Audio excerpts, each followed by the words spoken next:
Hi guys. Genki desu ka?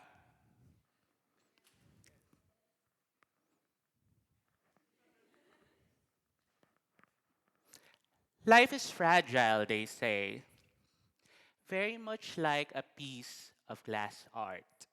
Growing up, we were molded to be in such a way that everyone else and everything around us wants us to be. Now, I want you guys to first close your eyes and let's journey down the memory lane. I want you to think about your childhood. How was it like growing up? How was your relationship with your parents, your classmates, your teachers? How were you during your teenage years or now as an adult? I see different reactions right now, so maybe it's time for you to open your eyes. Truth be told, growing up, we were very much like that glass piece of art. We were given our belief systems. Did you know that 50% of your belief system on how you actually perceive yourself come from the time when you were 0 to 4 years old? It was that time that you saw the world through the eyes of your parents and sometimes even your grandparents. At the age of 5 to 12, you now get 30% of your belief system. It's when your teachers become your hero and your classmates as your allies. 15% of your belief system is formed during your teenage years. It's when peer pressure tops the most and when you actually feel the need to conform, to belong.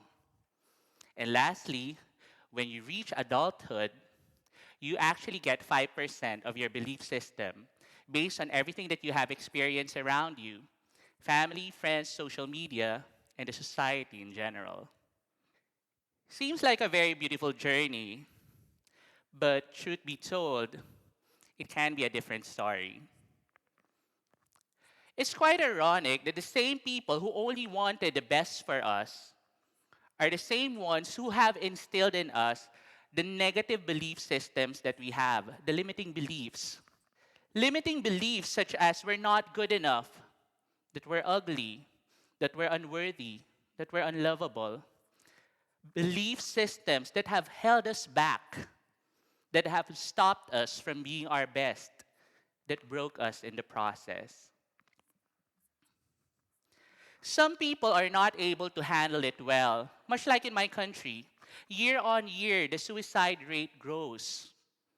And not only that, technology didn't help at all. It made people more disconnected. So you can imagine how relationships with your family, friends, how the pressure of social media actually brings you to that point wherein you feel lonely, depressed, very much alone, and broken in so many ways than one. You have to realize, though, that when you reach that point in your life, when you succumb to depression, you would have that choice, that life changing choice to actually give up and let go of life or grow from that actual experience. I actually had to make that choice because, truth be told, I came from there. You see, I was that person. Coming from a dysfunctional family, physically abusive relationships, and a betrayal of a friend, which left me almost bankrupt, I found myself at the lowest point in my life. I hit the rock bottom. I didn't know where to go next or what to do. I just knew I was there, sad, lonely, and ready to let go. But truth be told, one day I just snapped. something very overwhelming got into me. And I just knew that I had to move on and forward. I called it my own Eureka. Eureka was that aha moment wherein I realized that, hey, I don't deserve to be here. I don't deserve to stay in this sad place. I don't deserve to be treated that way. It was all about me knowing that I can move on and forward and as well as grow from the experience. I actually subscribe to 4 simple steps of which you can actually apply in your lives also. First thing I did was to actually accept. You cannot move on from anything which you keep on denying yourself. You have to recognize it. Embrace the fact that you cannot have everything in life. For example, if you're already graduating and you miss the honors list by zero point zero 0.01 in your GPA, would it really matter if you weren't the best among the rest? Or is it what's more important is that you gave it your best? At the end of the day, you have to remind yourself that first and foremost, it's okay to commit mistakes. It's okay to fail.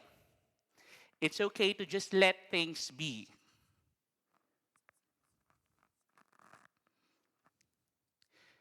The next thing I did was to actually grieve.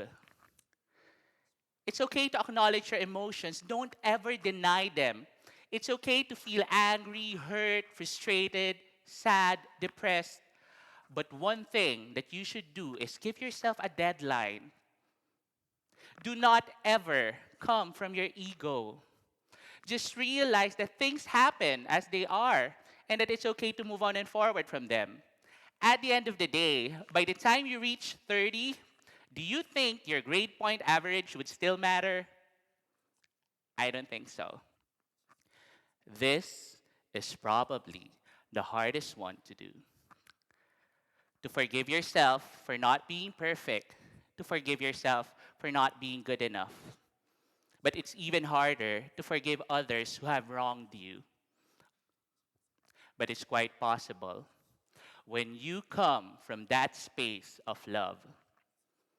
At the end of the day, when you let go of things which no longer serve their purpose, you allow better things to come to you and you grow in the process. You didn't get your dream job, apply in another company. You didn't get to date the person that you like. There are hundreds and thousands of other people out there, and there's always Tinder. If still things don't work, you can always try to start all over again. That is the beauty of it when you let go. And finally, always ask yourself this question: what now? I understand you're broken. So was I. But we're still very much alive right now.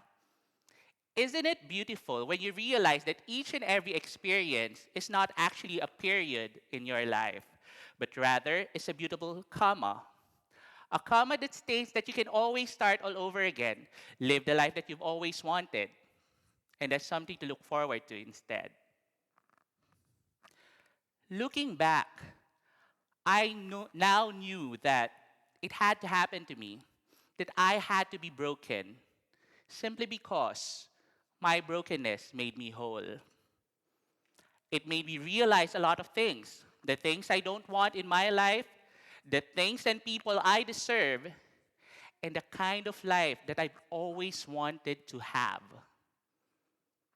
Very beautiful indeed. Now, at this point, I want you once again to close your eyes. No peeking. And think of all the times that you felt that you were broken. Imagine the pain, the anger, the frustration, the hurt. Relive those moments. But this time around, I want you to slowly imagine yourself picking up the broken pieces of yourself and slowly building the masterpiece that you are. Now slowly open your eyes and behold in front of you the masterpiece that life has in store for you. Yes, very much broken, and it's part of you. However, always remember that it's okay. You had to break to experience your breakthroughs simply because you're on your way to become your own hashtag best me ever. My name is Mike, and allow me to journey with you towards your personal breakthroughs. Thank you very much.